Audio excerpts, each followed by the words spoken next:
The Valdosta Police Department participate in Coffee with a Cop at a local restaurant. The city and the Turner Center for the Arts invites community members to the opening ceremony of the Valdosta People's Choice Photo Contest. See highlights of the events during National Public Works Week. Get a picture made for Dad at Main Street's Picture This event. And we talked to Sarah Lowe, a graduate of the Citizens Fire Academy, about why citizens should sign up for the 2018 class. These stories and more on this edition of City Focus.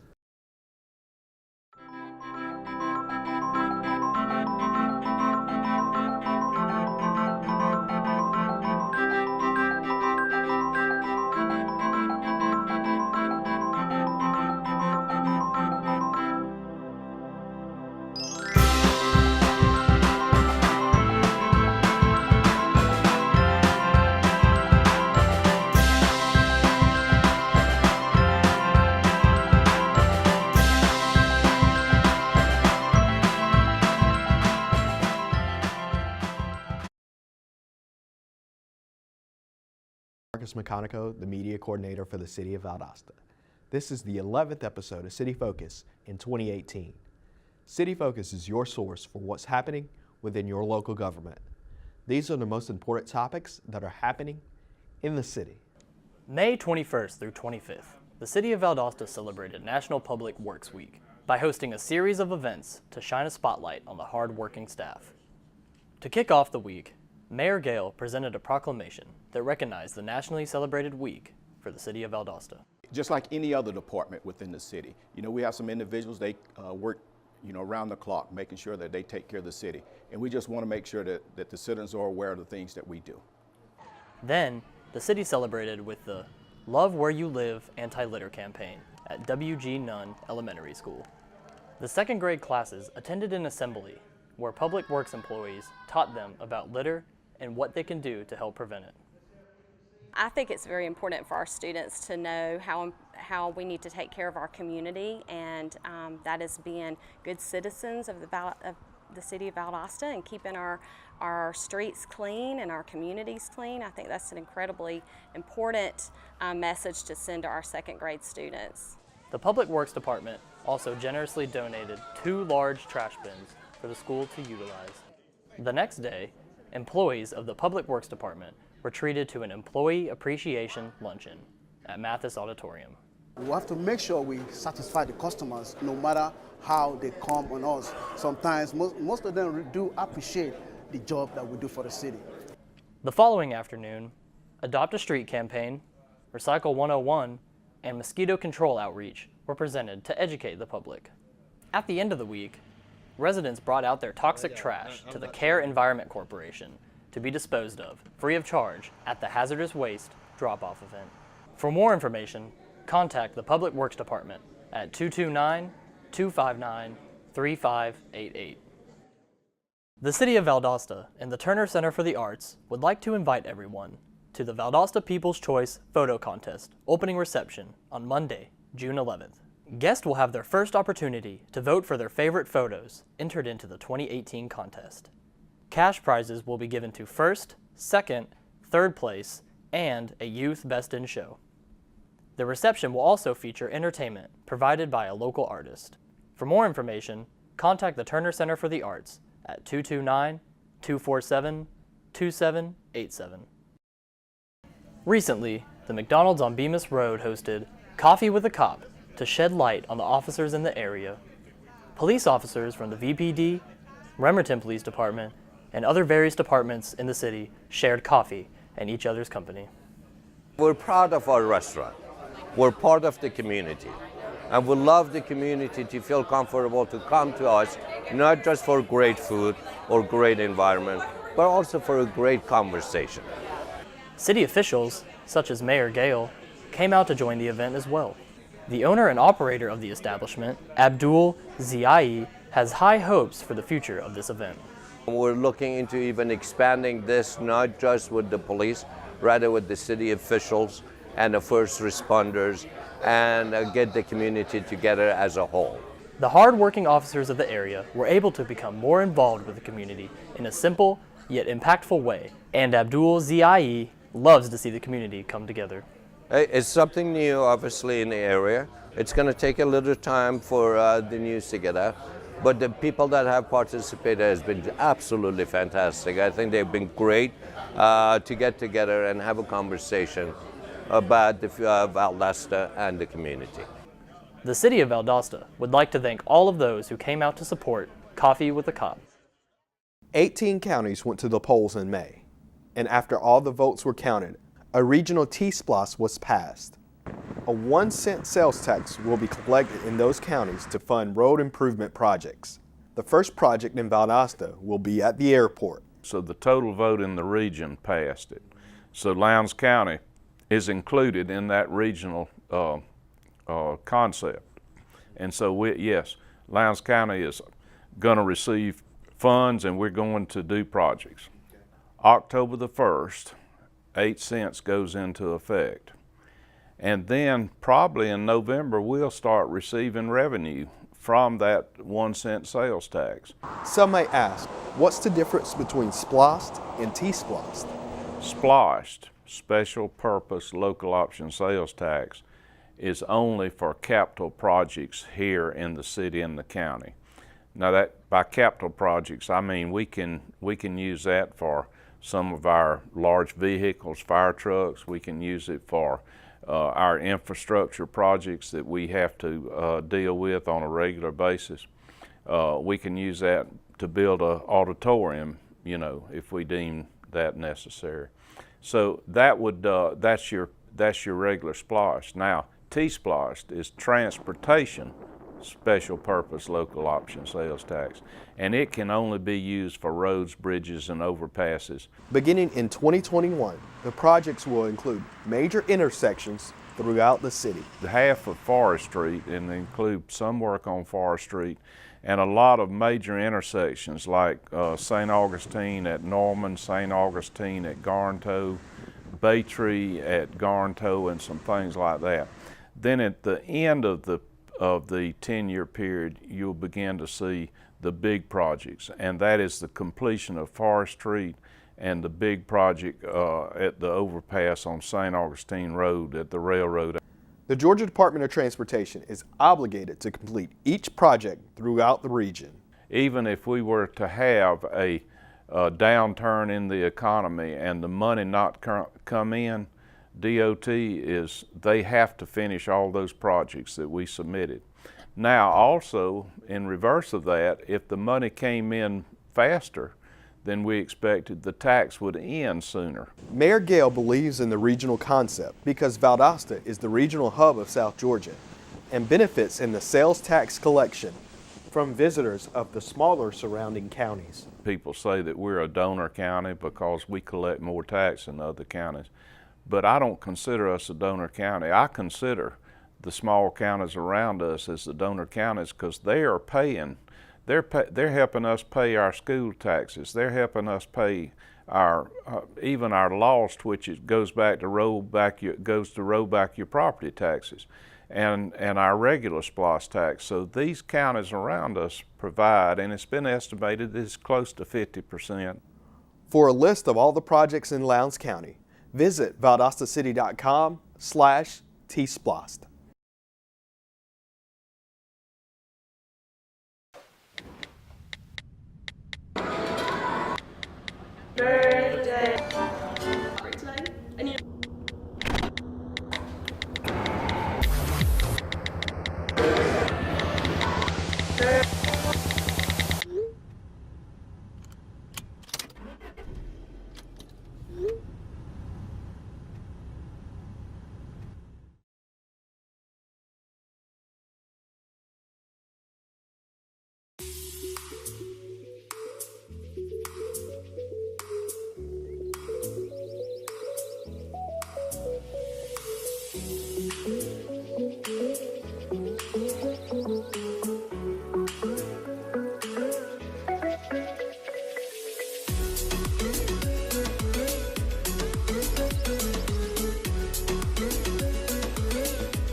Welcome back to City Focus. We have Sarah Lowe, a graduate of the Citizens Fire Academy, here to discuss the great time she had in the course and why every citizen should sign up for the 2018 Academy.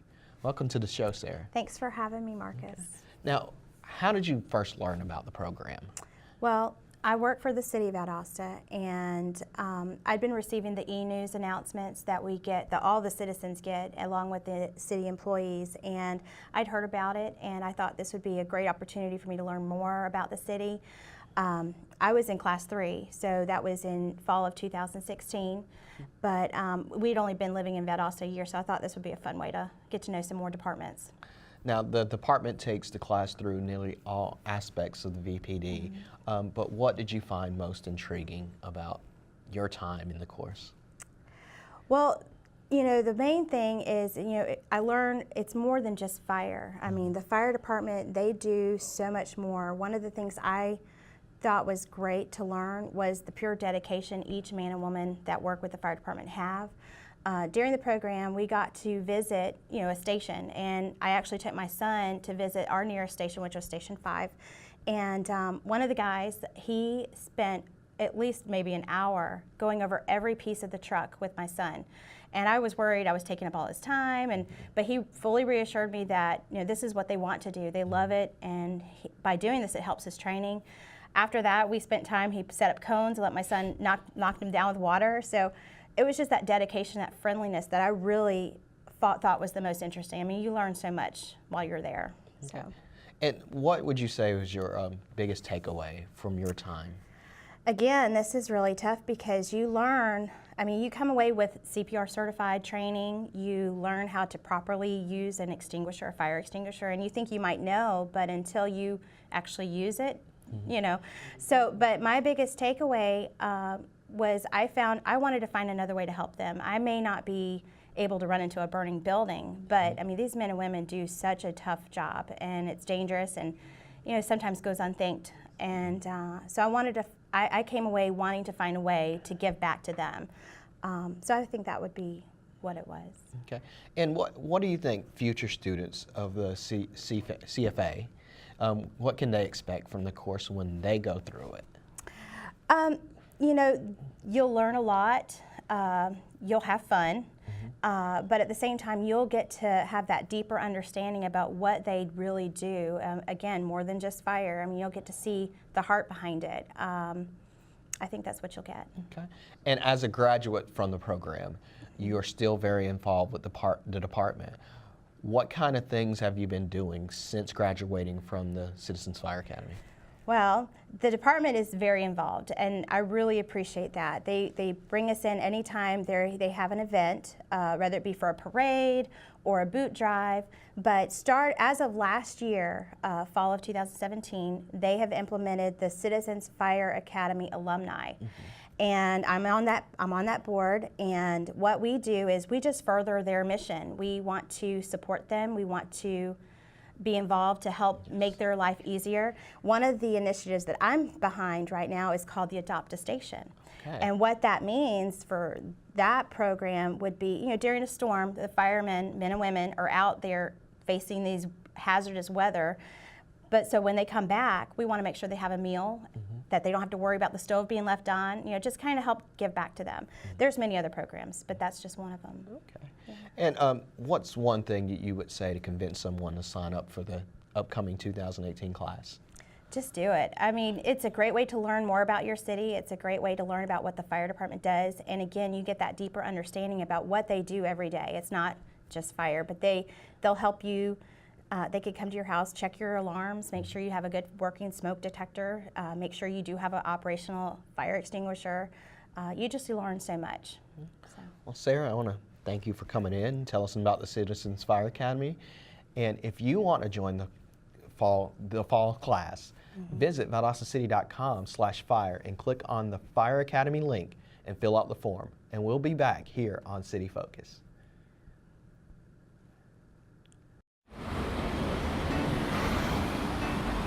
Hey, let's check out this park.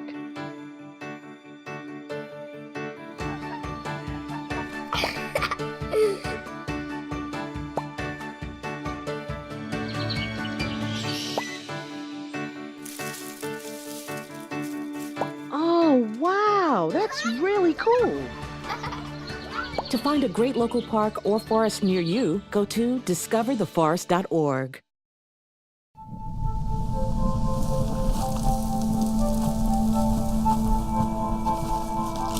Eva Marie smoked 12,000 packs of cigarettes over 15 years. She quit, and now there's a new lung cancer screening that could save her life. You stopped smoking. Now start screening. No matter how much you smoked, early detection could save you. Talk to your doctor or learn more at savedbythescan.org. On Saturday, April 30th, Dr. Shirley Serini began her day like any other. She got ready to go to the office to prepare for the upcoming finals week at her teaching job at VSU, but she never made it to the office. Serini had a medical emergency while driving. She stopped breathing, crossed 4 lanes of traffic on Norman Drive, and hit a pole. I was on my way into the office to, kind of get things ready for the final push. I teach at Valdosta State University. So, I was just getting ready like I usually do on a Saturday. Officer James Turner had just worked another accident before receiving the call on Serini's accident. They said the driver was unresponsive in the vehicle, so then I started responding with another officer. I walked up to the driver's side door and saw she was kind of slumped over a little bit and wasn't moving around or anything, and then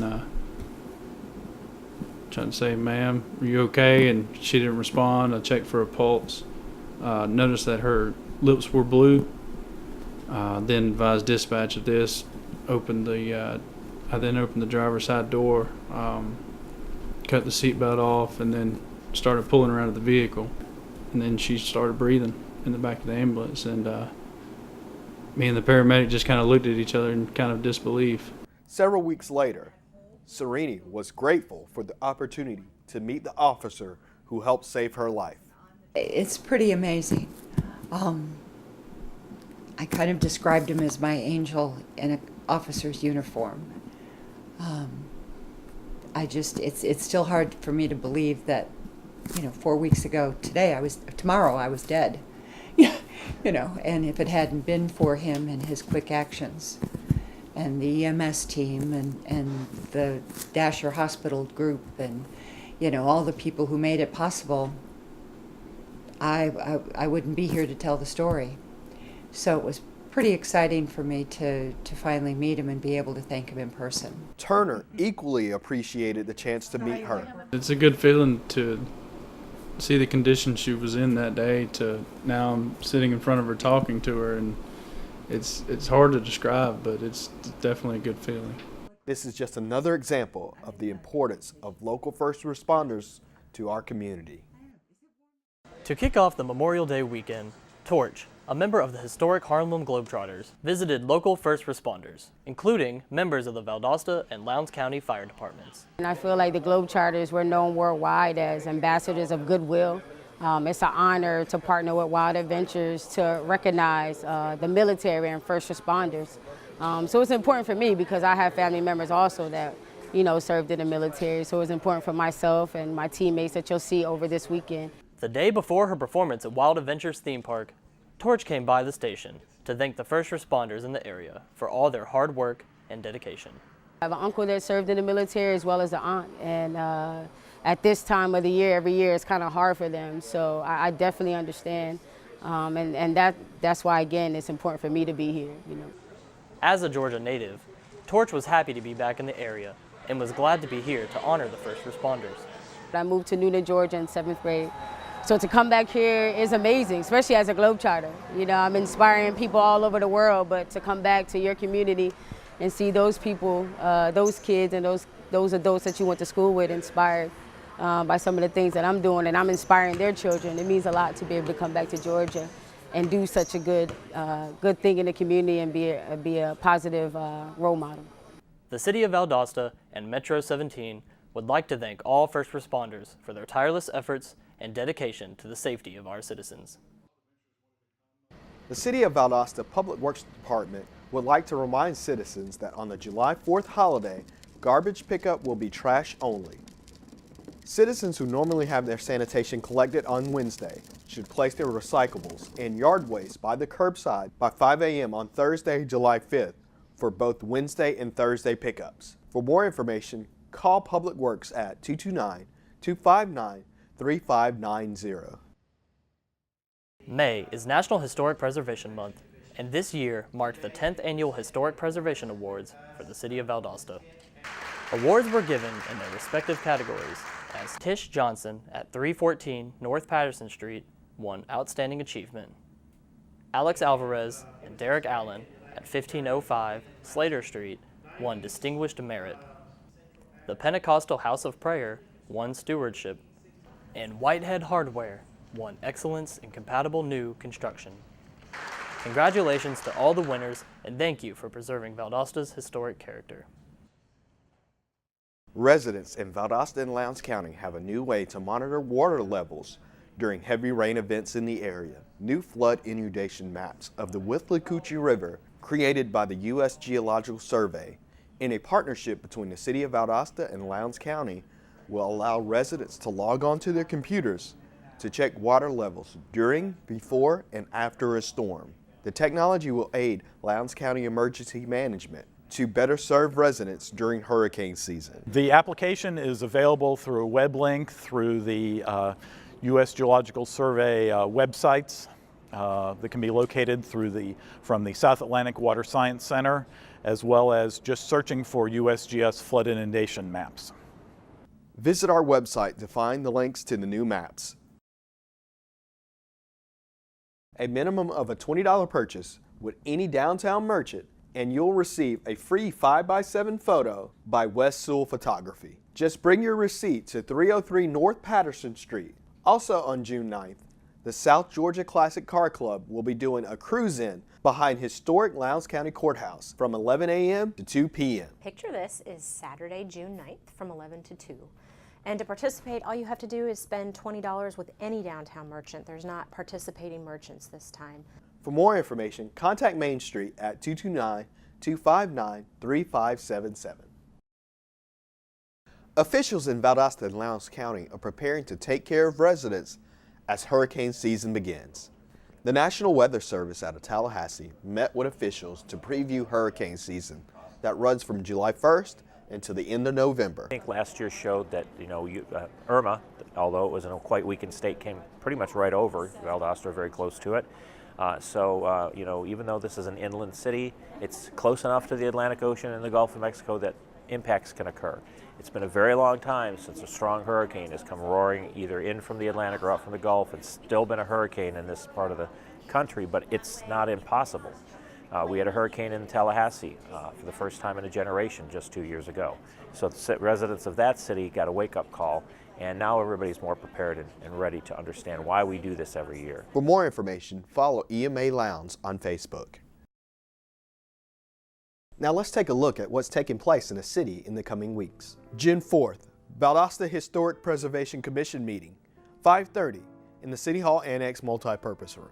June 5th, Zoning Board of Appeals meeting, 2:30 in the City Hall Annex Multipurpose Room. June 5th, MPO Citizens Advisory Committee meeting, 3 p.m. at 327 West Savannah Avenue. June 5th, Valdosta City Council work session, 5:30 in Council Chambers. June 7th, Valdosta City Council meeting, 5:30 in Council Chambers. June 9th, picture this in downtown Valdosta beginning at 11 a.m. June 11th, Valdosta People's Choice Photo Contest opening reception, 5 p.m. at the Annette Howell Turner Center for the Arts. June 12th, Central Valdosta Development Authority Board meeting, 5 p.m. at the City Hall Annex Multipurpose Room. June 18th, KLVB Board meeting, 5:30 in the City Hall Annex Engineering Conference Room. Valdosta Housing Authority meeting, 12 noon at 610 East Ann Street. June 19th, Valdosta Lowndes County Development Authority meeting, 5:30 at 103 Roosevelt Drive. To stay informed of what's happening in the city, sign up for the weekly e-news blast at valdostacity.com/public-information or call Public Information Officers at 229-259-3548. Mayor and Council would like to invite all citizens to come to City Council meetings During the month of June, City Council meetings are on the 7th and 21st. All meetings begin at 5:30 at City Hall in the council chambers. This is just one way that citizens can learn about how the city operates. This concludes another edition of City Focus. Be sure to visit our website, valdostacity.com. Like us on Facebook, Valdosta City Without Limits. Also like our Valdosta Youth Council page. Follow us on Twitter at City of Valdosta, and subscribe to our YouTube channel, Metro 17 Valdosta, to watch City Focus on demand. Thanks for watching. We'll see you next time here on City Focus.